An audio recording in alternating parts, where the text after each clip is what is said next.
Myths emerged during the ancient times as a way of explaining natural phenomena and things that cannot be easily comprehended by the human brain at that point in time. These myths took the form of stories and were passed on by people to their next generations, hoping that the knowledge and values they hold on to would be continued. As humanity developed, the knowledge of humans increased, which led to advancements in science and technology. Now, many of the claims that myths have put forth as with regards to facts have been debunked by logical reasoning. However, myths still are an integral part of our society. Even today, myths are unavoidable and are a huge influence on popular media and culture.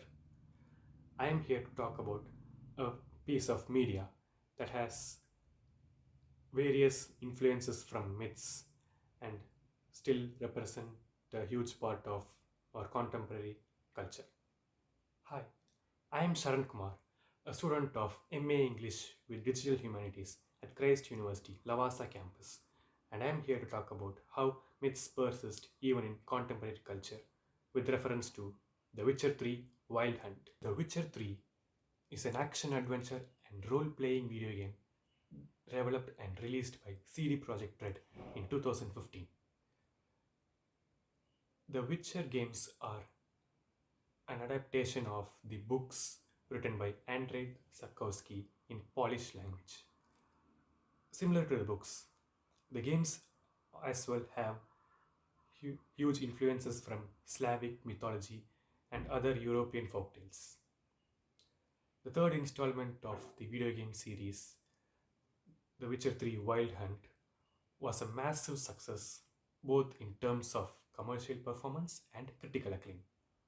The main reasons for its success were its engaging storyline, interactive gameplay mechanics, and immersive world building. The storyline and world building were heavily influenced by folktales and mythologies of the European continent. Carl Jung's archetypes of myth can be identified in the game's narrative. Carl Jung, in his book about archetypes and the collective unconscious, talks about certain kinds of archetypes that myths usually follow. These archetypes define the perceptions people have on the nature of the human society. Some kinds of archetypes are the hero, the child, the wise man, and the shadow, and so on. Though it is a contemporary work, the game upholds traditional archetypes similar to that of epic tales to tell an impactful story. The protagonist, Geralt of Rivia, is a witcher whom the player controls. He is the hero of the tale who goes on a journey in his attempt to fulfill his quest of finding his one-time ward Cyrilla. Throughout his journey, he goes to various parts of the vast and versatile world of northern realms and meet various characters on his way. Cyrilla or Ciri is the child and a hope for the future of the world, according to the prophecies which claim that her elder blood and magical abilities could help in changing the fate of the world.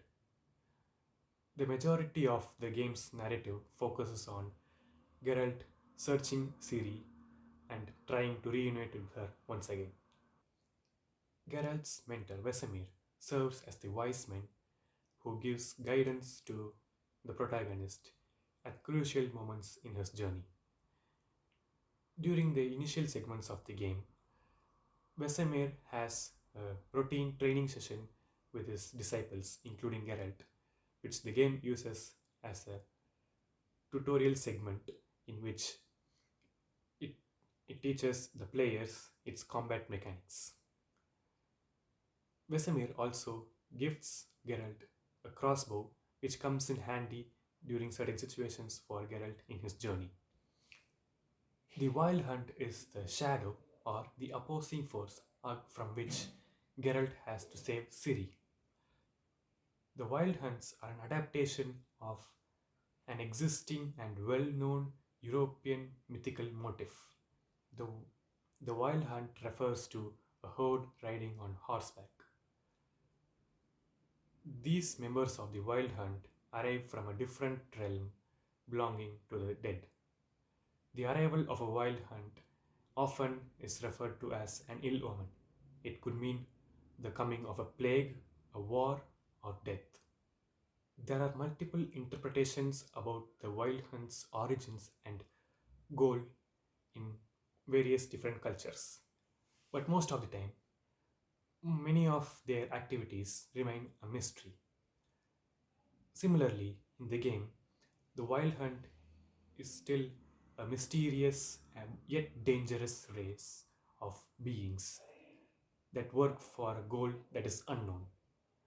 Later on, as the story progresses, the secrets are revealed one by one, which, which provides an intriguing narrative. Along with the wild hunt, several other mythological motifs are also adapted by the game. In the video game's world, witchers are mutated human beings who gain enhanced senses and special abilities by going through dangerous tests and experiments. They are made and trained to fight monsters that prowl around the world. These monsters are inspired from real life mythological creatures and they are inserted into the game's world as different kinds of beasts. The game has wraiths, spectral creatures that are remains of souls that faced great tragedy right before death. Wraiths are also classified as night wraiths and noon wraiths, depending upon the time of the person's death. Wraiths are spirits of those who face deep sorrow right before their death, such as that of a woman who dies a violent death right before her marriage. These wraiths have deep sorrow as well as vengefulness and anger in them as they feel they have been wronged by someone or something. Because of this vengefulness, they assail whoever comes near them. Wraiths are a symbol of the fear and sorrow of loneliness. They also personify the heat of the day and the cold of the night. The game uses these wraiths not only as enemies to fight against, but also as victims of injustice and dark magic prevailing in the world. The player, as the Witcher, can either decide to fight the wraiths and move on, or use their knowledge to calm down the spirits and send them to the afterlife. Botchling is another mythical creature that can be found in various folk tales of European culture, also in Slavic mythology. Botchlings are born out of the fetus of stillborn or miscarried babies who were not given proper burials. Similar to the wraiths, botchlings also are sad and vengeful because they lost their lives even before they could get it.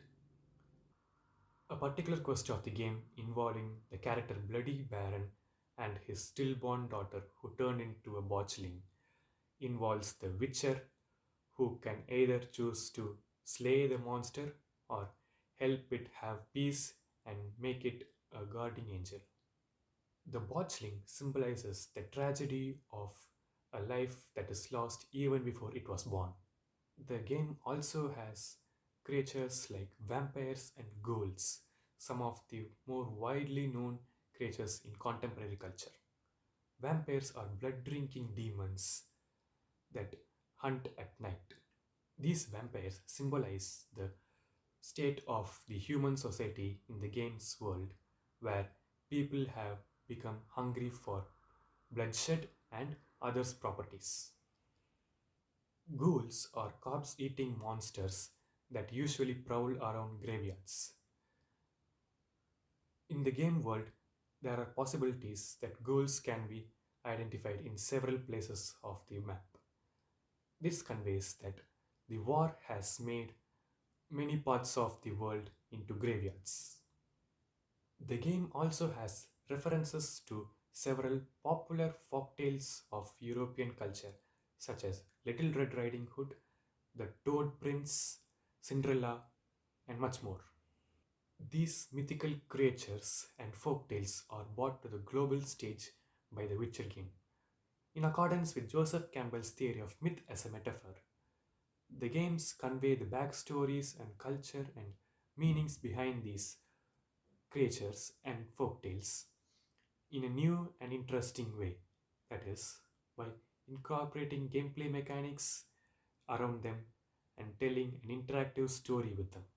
Just as Campbell mentions, myths are not supposed to be taken in the literal sense, rather, should be understood in a metaphysical level.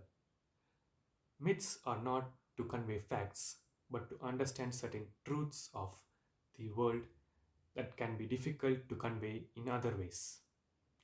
Even if not factual, myths provide us universal truths about human experiences and understandings of the world, thereby earning themselves an everlasting place in the culture of humanity.